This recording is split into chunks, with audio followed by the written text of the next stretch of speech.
Hi friends, Ugadi 2026 Telugu నూతన సంవత్సరాది శుభాకాంక్షలు ప్రతి ఒక్కరికి కూడా మిత్రమా.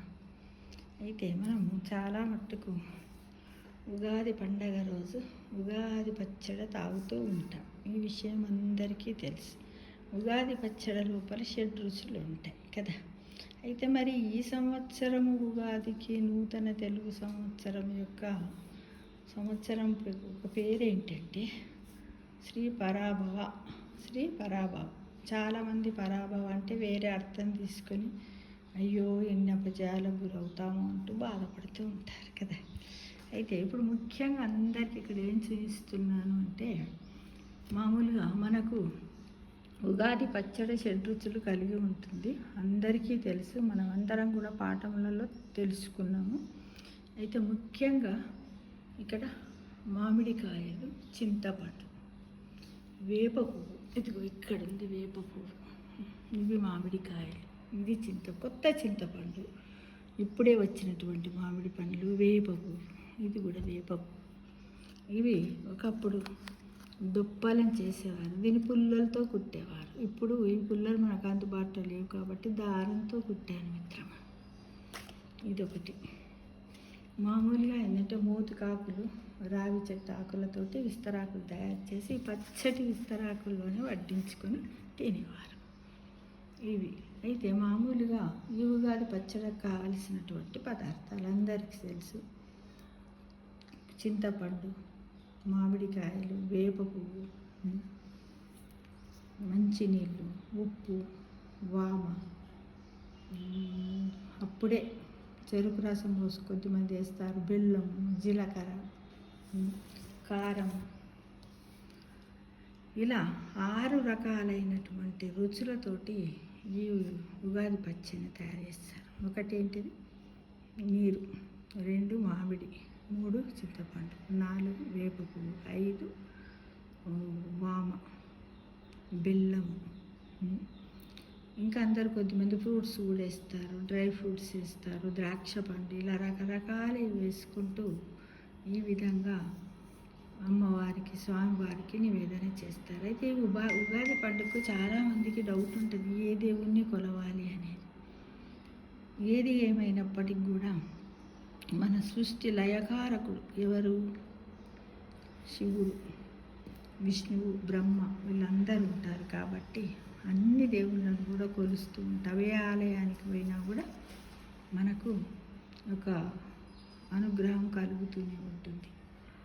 ఈ వీడియో కూడా ముఖ్యంగా ఎందుకు చేస్తుంటే, చాలామంది పిల్లలకు చింతపండు అంటే తెలియదు, మామిడికాయ అంటే తెలుస్తుంది. దాంతో చాలామంది ఒకప్పుడు అనేవారు, ఏంటిది ఎవరింటికన్నా పోయి కొంచెం మా ఇంట్లో పచ్చడి తాగుతారా, ఉగాది పచ్చడి, అమ్మో ఉగాది పచ్చడి అని పారిపోయేవాళ్ళు. ఎందుకంటే 7 రుచులు ఉంటాయి మన జీవితంలో కూడా, ఇలాంటివే జరుగుతూ ఉంటాయి కాబట్టి అన్నిటినీ మన తెలుగు సంవత్సరాది ఈ విధంగా జరుపుకోవడం మన పూర్వీకులు, మన ఋషులు, మన వేదాలు, మన ఇతిహాసాలు, మన పురాణాలు అన్నీ కూడా మనకు తెలియజేశాయి కాబట్టి ప్రతి ఒక్కరికి కూడా మరి ఒకసారి శ్రీ పరాభవనామ సంవత్సర శుభాకాంక్షలు తెలియజేస్తాం. అయితే ఈ పరాభవనామ సంవత్సరం యొక్క విశిష్టత గురించి ఇప్పుడు మనం తెలుసుకుందాం మిత్రమా. ఏంటి అంటే, పరాభవనామ సంవత్సరం అంటే వైఫల్యం నుంచి వైభవం వైపు ప్రయాణం అని మనం అనుకోవాలి. అయితే ఉగాది పండగ మరియు పరాభవనామ సంవత్సరం యొక్క విశిష్టతను వివరిస్తూ ఆధ్యాత్మికంగా మరియు వ్యక్తిత్వ వికాస సందేశాన్ని మనకు ఇచ్చారు. ఏంటంటే, తెలుగువారి పండుగలలో ఉగాదికి ఒక ప్రత్యేక స్థానం ఉన్నది. ఉగాదికి ఒక ప్రత్యేక స్థానం ఉంది. ఇది కేవలం క్యాలెండర్ మారే రోజు మాత్రమే కాదు, మన ఆలోచనలను, ఆశయాలను కొత్తగా నిర్దేశించుకునే సమయం అని మనం అందరం భావించుకోవాలి. అయితే 2026 మార్చి 19న ప్రారంభం కాబోయే కొత్త ఏడాదికి పరాభవ అనే పేరు ఉండటం చాలామందిలో ఆసక్తిని, మరికొందరిలో ఆందోళనను కూడా కలిగిస్తుంది. పరాభవం అంటే మనం ఏంటి చదువుకున్నప్పుడు అపజయము అనే పదాన్ని అనుకున్నాం, మామూలుగా తెలుగులో తెలుసుకున్నాం, అదే అన్నమాట. అయితే సాధారణంగా పరాభవం అంటే అవమానము లేదా ఓటమి అని మనం భావిస్తాం. కానీ ఈ పేరు వెనుక ఉన్న లోతైన ఆధ్యాత్మిక అర్థం తెలిస్తే మనం ఈ ఏడాదిని ఎంత ఉత్సాహంగా ఆహ్వానించాలో మనకు అర్థమవుతుంది మిత్రమా. ఏమిటది?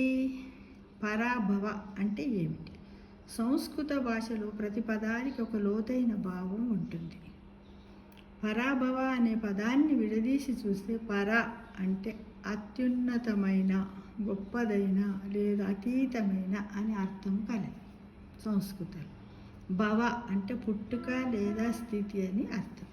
అంటే మనలోని అజ్ఞానాన్ని, అహంకారాన్ని, బలహీనతలను ఓడించి ఒక ఉన్నతమైన స్థితిలో కొత్తగా జన్మించడమే ఈ ఏడాది యొక్క అసలు సందేశమని మనకు మన పూర్వీకులు తెలియజేస్తున్నారు.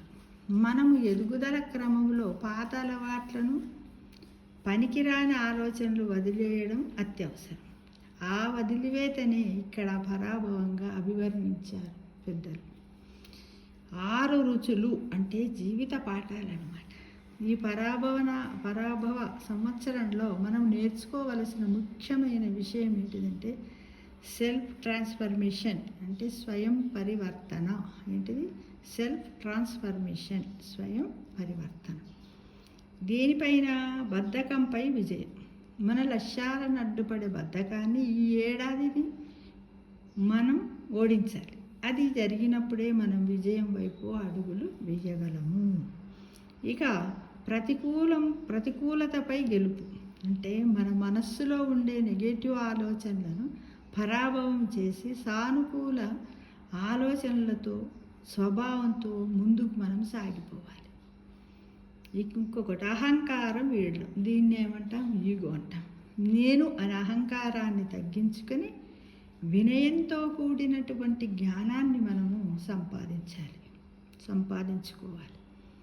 మార్పు ఎప్పుడు చేదుగానే ఉంటుంది మిత్రమా, కదా.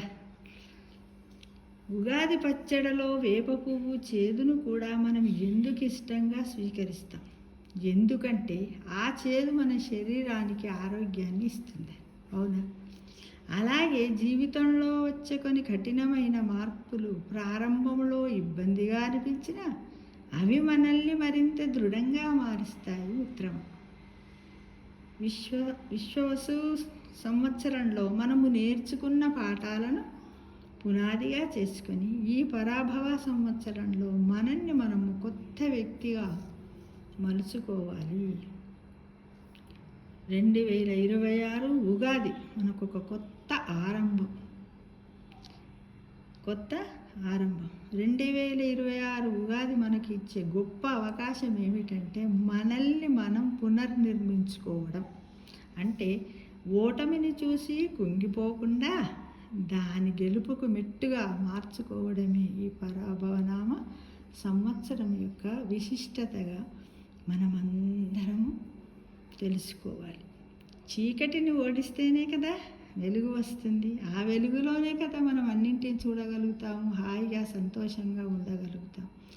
అలాగే మనలోని లోపాలను పరాభవం చేస్తేనే మనలోని దైవత్యం వెలుగులోనికి వస్తుంది అనే విషయాన్ని మనం ప్రతి ఒక్కరం కూడా తెలుసుకొని ఆధ్యాత్మికంగా మనమందరం కూడా ఈ ఉగాది పండుగ రోజు మన ఫ్రెండ్స్ను, మన చుట్టాలను, మన కుటుంబం, మన బంధువులను అందరం మన కుటుంబాలతో ఉమ్మడి కుటుంబాల్లా కలిసి చక్కగా పండగ చేసుకోవాలి. ఆనంద ఉత్సాహాలతో ఆ లయకారకుడైనటువంటి శ్రీ శివుణ్ణి, మహావిష్ణువును, బ్రహ్మను అందరినీ, సూర్యభగవాను యొక్క ఆశీస్సులు కూడా మనకెల్లవేళ ఉండాలని కోరుకుంటూ మనం ప్రతి ఒక్కరం కూడా ఈ ఉగాది పచ్చడిని స్వీకరించాలి. అలానే పంచాంగం అంటే 5 అంగాలు అందరికీ తెలుసు. కాలమానం ప్రకారం వారము, తిథి, నక్షత్రము, రాత్రి, పగలు అన్నీ మనకుంటాయి. దాంట్లో నక్షత్రాలు ఉంటాయి, వారం ఉంటుంది, తిథి. ఈ 5 కలిస్తేనే పంచాంగం అని అంటారు కదా, రాత్రి పగలు ఇవన్నీ. అయితే ఈ పంచాంగాన్ని కూడా మనం ఈరోజు పూజించాలి. ఉగాది పండుగ రోజు పూజించి మళ్ళీ మనం పంచాంగ శ్రవణం తప్పకుండా ఏదైనా ఒక గుడికి మీ అందుబాటులో ఉన్నటువంటి ఏ గుడికైనా పోవడానికి సాధ్యమైనంత వరకు ప్రయత్నించండి మిత్రం. లేనిచో ఇంట్లోనే మనకి ఇప్పుడు మామూలుగా టీవీలో వస్తుంటుంది కదా, అదైనా వినడానికి నిష్టగా విని అదేంటో తెలుసుకోండి. అంటే ఈ పంచాంగం లోపల ఏంటంటే రైతులకు మనకన్ని వాతావరణంలో కలుగుతున్నటువంటి మార్పులు అన్నమాట. నిజానికి చెప్పాలంటే ఇప్పుడు మనకు ఇప్పుడు వసంత ఋతువు. ఈ వసంత ఋతువు లోపల మనకేంటి చెట్లన్నీ చిగురిస్తాయి, కోకిలలు పాట పాడుతూ ఉంటాయి, అన్ని రకాల అంటే మామిడి పూత, మామిడికాయలు కాస్తాయి, వేప పువ్వు, ఇవన్నీ కూడా ఎలా అంటే ఎక్కడ చూడు పచ్చగానే చిగురించి ఉంటాయి. అంటే మన మనస్సులు మన జీవితాలు కూడా ఈ వసంతములాగా అంటే ఇప్పుడు పచ్చగా ఎల్లవేళలా సుఖ సంతోషాలతో ఉండాలని మన పూర్వీకులు మనకు చెప్పారు మిత్రమా. కాబట్టి మనమందరం కూడా సాధ్యమైనంత వరకు రేపు ఉదయాన్నే అంటే బ్రహ్మీ ముహూర్తములు అంటే 3 నుంచి 5 మధ్యలో నిద్రలేచి తలస్నానం చేసి తలంటు స్నానం చేసి కొత్త బట్టలు ఉంటే అవి ధరించండి, లేకపోతే శుద్ధి అయిన బట్టలను ధరించి మనము స్వామివారి నామస్మరణ చేస్తూ ఒక దీపాన్ని వెలిగించి సూర్య నమస్కారం చేసుకొని సూర్యుడికి ఆర్ఘ్యం ఇచ్చి మనము ఈ విధంగా ఇక్కడ ఉన్నటువంటి సామాగ్రితోటి మనం ఏంటిది షడ్రుచులు కలిగినటువంటి పచ్చడిని తయారు చేసుకుని అలానే బొబ్బట్లు పూర్ణంతో చేస్తారు, కొబ్బరితో చేసి అమ్మవారికి నివేదన చేసి ఉదయం పడిగడుపునే తాగాలి. ఎలాంటి టీ కాఫీలు తాగొద్దు. ఈ పచ్చడి తప్పకుండా పడిగడుపుని ఇదంతా చేసి నైవేద్యం ఇచ్చి నీకు తోచిన స్తోత్రం, శివస్తోత్రమా విష్ణు గోవిందనామం ఏవో నీకేది తోస్తే దాన్ని మనస్సు పెట్టి చదివి స్వామివారికి నివేదన చేసి అప్పుడు మనం పచ్చడి తాగి మహానైవేద్యం ఉంటుంది కదా, మనం బొబ్బట్లు చేస్తాం కదా, దాన్ని మనం స్వీకరించినట్టయితే ఈ సంవత్సర కాలం అంతా కూడా అంటే మళ్ళీ ఉగాది వరకు మనం మనస్సులో అనుకోవాలి, స్వామి తండ్రి నేను ఈరోజు ఇలా సంతోషంగా ఉంటాను, ఎవరితో ఏమి కోపతాపాలకు దూరంగా ఉంటాను, అందరితో మర్యాదగా ప్రేమానురాగాలతో ఉంటానని మనం మనస్సులో ఒక సంకల్పం పెట్టుకుంటూ గొప్ప పునాదిని వేసుకోవాలి మిత్రం. ఆ సంవత్సర కాలం అంతా కూడా అలానే ఉంటుందని మన పూర్వీకులు మనకు చెప్పారు.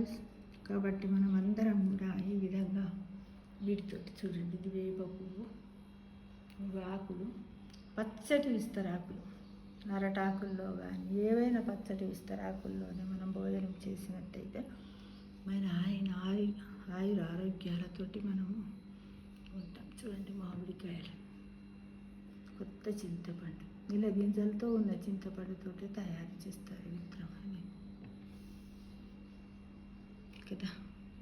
అందరికి మరి ఒకసారి 2026 శ్రీ పరాభవనామ తెలుగు సంవత్సర శుభాకాంక్షలు తెలియజేస్తున్నాను.